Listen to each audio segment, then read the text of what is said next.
নিত্য নতুন হক্কানি উলামায়ে কেরামদের ওয়াজ নসিহত শুনতে আমাদের চ্যানেলটি সাবস্ক্রাইব করে পাশে থাকুন। যখন ইমানদারের দুঃখ হয়, কষ্ট হয়, বিপদ হয়, তখন সে সবর করে, ধৈর্য ধারণ করে, আল্লাহর ফয়সালাকে মেনে নেয়। এই সবর করার বিনিময়ে আল্লাহ তাআলা জান্নাত দিবেন তাকে। আস-সাবরু সাওয়াবুহু আল জান্নাহ ইন্নামা ইউওয়াফাস সাবিরুনা আজরাহুম বিগাইরি হিসাব। আপনারা কি জানেন কিয়ামতের ময়দানে কোন ইমানদারকে, কোন মানুষকে আল্লাহ তাআলা কোন হিসাব করে বিনিময় দিবেন না, বিনা হিসাবে দিবেন, যে হিসাব নিকাশ নাই, বিনা হিসাবে ঢেলে দিবেন আল্লাহ তাআলা কাকে জানেন? একমাত্র ব্যক্তি সবরকারী। কোন ব্যক্তি? যে অসুখে সবর করেছে, বিপদ আপদে সবর করেছে, মানুষের কটুকতায় সবর করেছে, অসুখ বিসুখে সবর করেছে, মুসিবতে সবর করেছে, ধৈর্যের পাহাড় হয়েছে, ধৈর্য ধারণ করেছে, সবর করে ঢোক গিলেছে, সবর করে নিজেকে নিয়ন্ত্রণ করেছে, কোনো কষ্টে হাহুতাশ করে নাই, নাশুকুরি করে নাই, আল্লাহর কুফরি করে নাই, গালিগালাজ করে নাই, মুখ খারাপ করে নাই, ভাঙচুর করে নাই, নিজেকে নিয়ন্ত্রণ করতে পারছে, ধৈর্য ধারণ করতে পারছে, ধৈর্যের ঢোক গিলতে পারছে যে ব্যক্তি, এই ব্যক্তি সম্পর্কে আল্লাহ বলেছেন ইন্নামা ইউওয়াফাস সাবিরুনা আজরাহুম বিগাইরি হিসাব। সবরকারীদের বিনিময় আল্লাহ রাব্বুল আলামিন কিয়ামতের ময়দানে কোনো হিসাব নিকেশ করা ছাড়া, তুমি নামাজ কয় ওয়াক্ত পড়ছো, রোজার কতগুলোর সওয়াব পাবা, সুবহানাল্লাহ কতবার পড়ছো, আলহামদুলিল্লাহ কতবার পড়ছো, কয়বার কোরআন খতম দিছো, কয়বার কি ভালো কাজ করছো, এই সমস্ত হিসাব নিকেশ নাই বান্দা। তুমি সারা জীবন সবর করেছো, সব ক্ষেত্রে সবর করেছো, আজকে তোমার দেওয়ার ক্ষেত্রে কোনো হিসাব নিকেশ নাই, বিনা হিসাবে আল্লাহ তাআলা ঢাইলা দিবেন। সবর করবো তো ইনশাআল্লাহ। বাংলা একটা প্রবাদ আছে, সবুরে মেওয়া ফলে।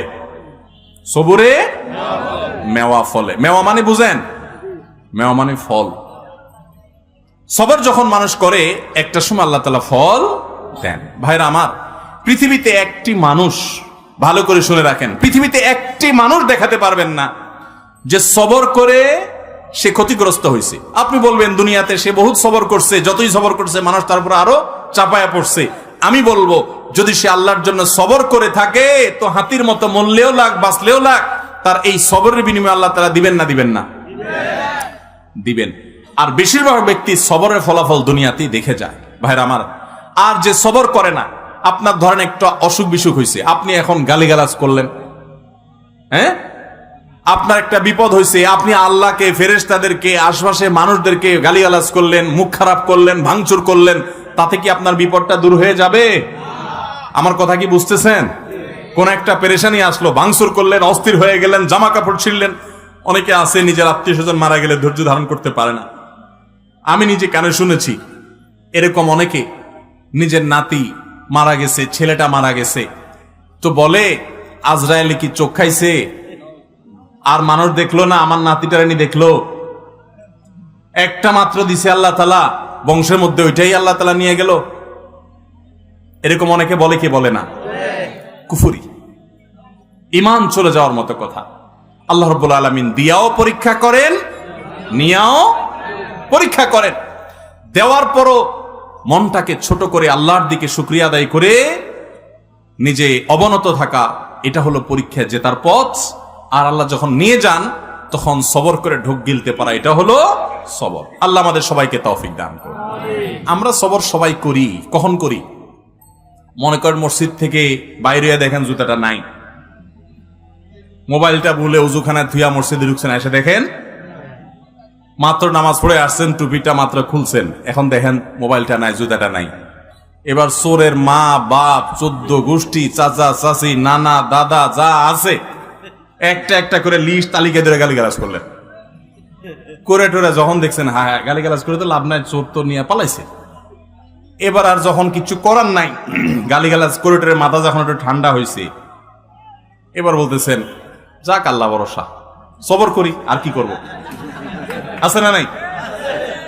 সব গালিগালাজ দিয়া সাইরা এরপরে যখন দেখছেন হ্যাঁ গালিগালাজ তো দিলাম, লাভ তো হলো না, মোবাইল তো পাই নাই, বেটা তো নিয়ে পালাইছে।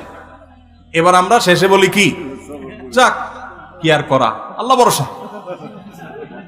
আরে চোর মোবাইল নিছে, আমার কপাল নিতে পারে নাই, থাক সবর করলাম। এটার নাম কি সবর? নবী করিম সাল্লাল্লাহু আলাইহি ওয়াসাল্লাম বলেছেন ইন্নামাস সাবরু ইনদাস সাদমাতিল উলা। প্রথম ধাক্কা যখন আসবে, হঠাৎ করে শুনলেন বাপ মারা গেছেন, মা মারা গেছেন, ছেলেটা মারা গেছেন, অ্যাক্সিডেন্ট হয়েছে, বড় বিপদ হয়েছে, ওই সময় যদি নিজেকে ধরে রাখতে পারেন দাঁত খিচে, না আমার মুখ দিয়ে কোনো খারাপ কথা বের হবে না, আমার আল্লাহ আমার পরীক্ষা নিচ্ছেন, আমি সবর করব, যদি নিজেকে নিয়ন্ত্রণ করতে পারেন, এর নাম হলো সবর। গালিগালাজ করে আর সব শেষ করে এরপরে বললেন যা কি আর করা, সবর করলাম, তো এর নাম সবর না, এর নাম 2 নাম্বারই। কথা কি বুঝতে পারছেন?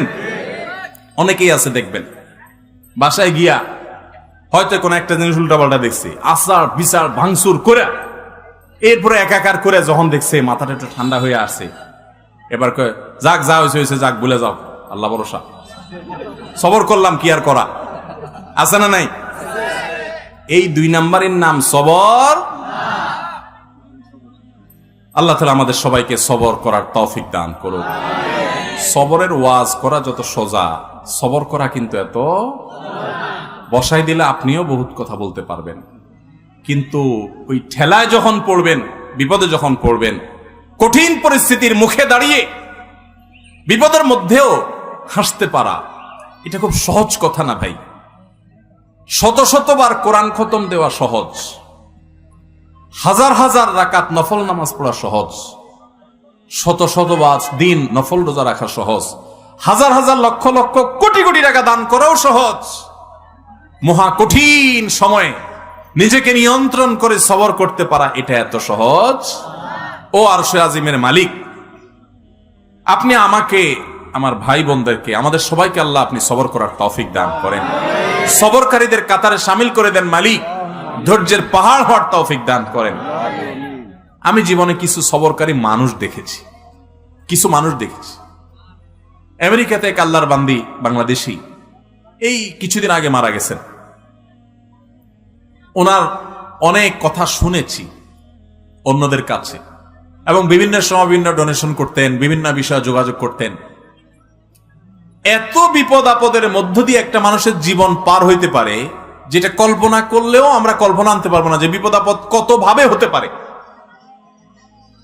শুরুতেই স্বামী অমানুষ, তালাক দিয়ে দিয়েছে, এরপর সারাটা জীবন ভুগছেন ক্যান্সারের মতো রোগে, সেটাতেও পা কেটে ফেলে দিতে হয়েছে, এরপরে একটা একটা করে কয়েকটা অঙ্গ কেটে ফেলে দিতে হয়েছে, বিছানায় শয্যাশায়ী। এরপরও আল্লাহর বান্দের মুখে কখনো অভিযোগ ছিল না। তিনি বলতেন আমার মালিক আমার উপর খুশি আছে কিনা, আমার টেনশন সেটা, হাত যাক, পাও যাক, মাথা যাক, শরীর যাক, জীবন যাক, এটা আমার ইস্যু না। যত কষ্ট হয় আপনারা আমার জন্য দোয়া করবেন, আমি যেন সবরটা করতে পারি। ঈর্ষা হয়। আমি চিন্তা করলাম সুবহানাল্লাহ, অনেক লম্বা লম্বা ওয়াজ তো করা অনেক সহজ, এই মহিলার মতো এরকম সবরের পাহাড় হতে পারা তো কঠিন কাজ। আল্লাহর কত প্রিয় বান্দি হলে আল্লাহ তাকে এতটুকু তৌফিক দিয়েছেন। কোরআনে কারিমে আল্লাহ রাব্বুল আলামিন আল্লাহর কাছে সবর চাওয়ার শিক্ষা পর্যন্ত আমাদেরকে দিয়েছেন। আল্লাহ আমাদের সবাইকে সেরকম সবর করার তৌফিক দান করুন। আমাদের সবরের অবস্থা কি জানেন? পত্রিকায় কয়দিন পর পর দেখি বিয়ে বাড়িতে চিংড়ি মাছের সাইজ ছোট, সেজন্য 3 জন নাই। শুনেন না আপনারা? হ্যাঁ, দই নিয়ে 1 জন মারা গেছে বলে। আবার ওয়াজ করতেছি ব্রাহ্মণবাড়িয়ার মাটিতে বসে। আপনারা মন খারাপ করেন না, ব্রাহ্মণবাড়িয়া না, এই ব্যাপারে গোটা বাংলাদেশের সব জায়গার মানুষই কম বেশি আমরা বেসবর, ঠিক না ভাই? ঠিক ভাইরা আমার, কোন মুখে আল্লাহর কাছে জান্নাত দাবি করব বলেন? নবীদেরকে জীবন্ত করাত দিয়ে টুকরা করে ফেলা হয়েছে, আগুনে নিক্ষেপ করে ফেলে দেওয়া হয়েছে, একটার পর একটা ভয়াবহ পরীক্ষা নেওয়া হয়েছে। আল্লাহর নবী হওয়ার পর, আল্লাহর রাসূল হওয়ার পর তিলে তিলে তিলে তিলে আল্লাহ তাআলা তাদের পরীক্ষা নিয়েছেন, কষ্ট দিয়েছেন। শুধু তাদের নয়, নবী সাল্লাল্লাহু আলাইহি ওয়াসাল্লাম বলেছেন ইন্নাল্লাহা ইযা আহাব্বা কওমান ইবতালাহুম, আল্লাহ যখন কোন জাতিকে, কোন সম্প্রদায়কে, কিছু মানুষকে যখন আল্লাহ বড় বেশি ভালোবাসেন, তখন আল্লাহ তাদের পরীক্ষা করেন, তাদের বিপদ দেন, মুসিবত দেন, একটার পর একটা, একটার পর একটা মুসিবত দিতে থাকেন। আল্লাহ পরীক্ষা করেন, আল্লাহ বান্দার ঈমানকে পরখ করেন। আমি কিছু মানুষকে দেখেছি, তারা বলেছে ভাই নামাজ কালাম একসময় পড়তাম না, কই দিনকাল তখন এত খারাপ ছিল না, এখন নামাজ কালাম পড়া ধরছি, হালাল হারাম বাজ বিচার করা ধরছি, সুদ ছেড়ে দিয়েছি, ঘুষ ছেড়ে দিয়েছি, 2 নম্বর পথ ছেড়ে দিয়েছি, এখন দেখি ব্যবসা বাণিজ্য সব দিন দিন নাই হয়ে যেতেছে, সব পায়ের নিচ থেকে মাটি সরে যাচ্ছে। আমি বললাম যে এটাই হলো আল্লাহর পরীক্ষা। আল্লাহর দিকে যখন আসে কেউ, আল্লাহর দিকে আগায়, সে কি আসলেই আগাচ্ছে কিনা, সে কতটা পিওর, তার ভিতর থেকে সে অগ্রসর হয়েছে কিনা, আল্লাহ তাআলা ধাক্কা দিয়ে পরীক্ষা করেন। ভাইরা আমার, চুলের থেকে নুন খসলে আমাদের হাত সামনে চলে আসে, ঠিক না বে ঠিক? টোটা সামনে চলে আসে, আমরা হাতা গোছানো শুরু করে দেই। এগুলা কোন ইমানদারের চরিত্র। নবী করিম সাল্লাল্লাহু আলাইহি সাল্লাম বলেছেন, সাহাবীদের সাথে একবার যাচ্ছিলেন উনি কোথাও, তো এক জায়গায় এরকম জটলা পেকে গেছে, জটলা পাকা দেখে নবী সাল্লাল্লাহু আলাইহি সাল্লাম জিজ্ঞাসা করলেন কি হচ্ছে এখানে? বললেন যে ইয়া রাসূলুল্লাহ, এখানে কুস্তি চলতেছে, এক বীর মারাত্মক শক্তি, তার সাথে কেউ পারতেছে না, যে আসতেছে একটার পর একটা সবগুলারে কাট করে ফেলা দিচ্ছে, তার সামনে কেউ পারতেছে। তখন নবী করিম সাল্লাল্লাহু আলাইহি সাল্লাম বলেছেন, তোমাদেরকে কি আমি বলে দিব এই লোকটার চাইতে বড় বীর কে? এ তো বাহাদুর খুব, এর চাইতে বড় বীর, এর চাইতে বড় শক্তিশালী মানুষটাকে জানো? সাহাবীরা বলেন, ইয়া রাসূলুল্লাহ অবশ্যই বলেন, এর চাইতে আবার শক্তিশালী মানুষকে আমরা তো জীবনে দেখি নাই, কে সে? তো নবী সাল্লাল্লাহু আলাইহি সাল্লাম বলেছেন, আসো তার সাথে পরিচয় করাই। এই লোকটা যে অনেক বেশি শক্তিশালী, সে অনেক বড় কুস্তিগীর, সে সব মানুষকে কুপকাত করে দিচ্ছে।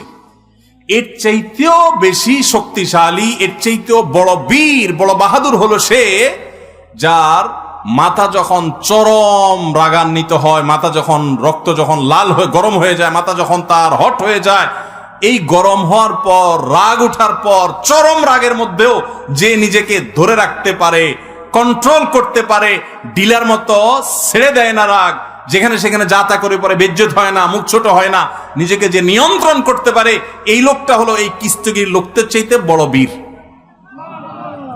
ভাইরা আমার, অনেক লোক আছে দেখবেন রাগের সময় ডাইরেক্ট হয়ে যায়, আছে না? ডাইরেক্ট হওয়া বুঝেন কি? মুখ দিয়ে যা আসে তা ছেড়ে দিস, হাত দিয়ে যা আছে ভেঙে ছেড়ে দিছি। এরপর জিজ্ঞেস করেন, ভাই এটা কোনো কাজ করলেন? মাথা যখন ঠান্ডা হয় তখন যদি জিজ্ঞেস করে, ভাই এটা কোনো কাজ করলেন? পাপের বয়সে লোকটা গায়ে হাত দিলেন, এভাবে মুখ খারাপ করলেন, আপনি এটা শিক্ষিত মানুষ ভাই, এভাবে আপনি এই জিনিসটা ভাঙচুর করলেন, জিনিসটা কি ধরছিল ভাই? যখন জিজ্ঞেস করবেন তখন কি বলবে? আর এসব বলো না, আমার মাথা ঠিক আছিল না। তো মাথা ঠিক না থাকলে তার নাম কি? তার তো হসপিটালে থাকা উচিত। লজ্জাও হয় না যে সে আবার বলতেছে মাথা ঠিক আছিল না। মাথা ঠিক আছিল না মানে তুমি তো পাগল ছিলে, এটা বলো যে আমি মেন্টাল। ভাইরা আমার, এইরকম মেন্টাল মানুষ আমাদের সমাজে ভরা, ঠিক না বে ঠিক? সমাজে ভরা। ডাইরেক্ট হয়ে যায় যে এটা তো ডায়রিয়ার রোগীর মতো। ডায়রিয়ার রোগীর যখন ডাইরেক্ট হয়ে যায় তখন বেচারারা কন্ট্রোল নিজের প্রতি থাকে না, টয়লেট পর্যন্ত যাইতে পারে না, আগেই কাম সারা যায়, ঠিক না বে ঠিক? তো যে ব্যক্তির রাগ আসার পর এটা ধরে রাখতে পারে না, কন্ট্রোল করতে পারে না, ছেড়ে দেয়, যেখানে সেখানে যা তা গড়ায় ফেলায়, এই ব্যক্তি হলো এই ডায়রিয়ার রোগীর মতো ডাইরেক্ট হয়ে গেছে, লুজ হয়ে গেছে। এই সমাজে টাইট মানুষ বেশি না লুজ মানুষ বেশি? এখন কি টাইট হবেন না লুজ হবেন? নিজের সঙ্গে সংগ্রাম করবেন যে না, যত কঠিন পরিস্থিতি আসুক আমার মুখ খারাপ হবে না, মুখ দিয়ে গালি বের হবে না, হাত ছুটবে না, আমি অন্যায় করব না, আমি নিজেকে কন্ট্রোল করব। আল্লাহ আমাদের সবাইকে সেই তৌফিক দান করুন। ভাইরা আমার, এরকম হটমেজাজি মানুষগুলো সুস্থ না অসুস্থ? এই অসুস্থ মানুষগুলো আবার নিজের রাগ নিয়ে অনেক সময় বড়াই করে দেখবে, বলবে কি জানেন? আরে ভাই জানেন না, উল্টা পাল্টা দেখলে আমার মাথা ঠিক থাকে না, এরকম বলে না? বলার সময় ভাবসাব এমন যে উনি বিরাট বেটাগিরি জাহির করে ফেলছে, তাই না? যে উনি অন্যায় দেখলে ওনার মাথা ঠিক থাকে না। এই একই লোক সারাদিন আকাম করতেছে ঠান্ডা মাথা, নিজের অন্যায়ের বেলা ওনার মাথায় কোনো অসুবিধা, আরেকজনটা দেখলে শুধু মাথা কি হয়ে যায়? গরম হয়ে যায়। খবর নিয়ে দেখলে, টেস্ট করলে দেখা যাবে আমাদের বেশিরভাগই এই অবস্থা। আল্লাহ আপনি আমাদের সবাইকে সুস্থ হওয়ার তৌফিক দান করুন, আমাদের সবাইকে মুসলমান হওয়ার তৌফিক দান করুন।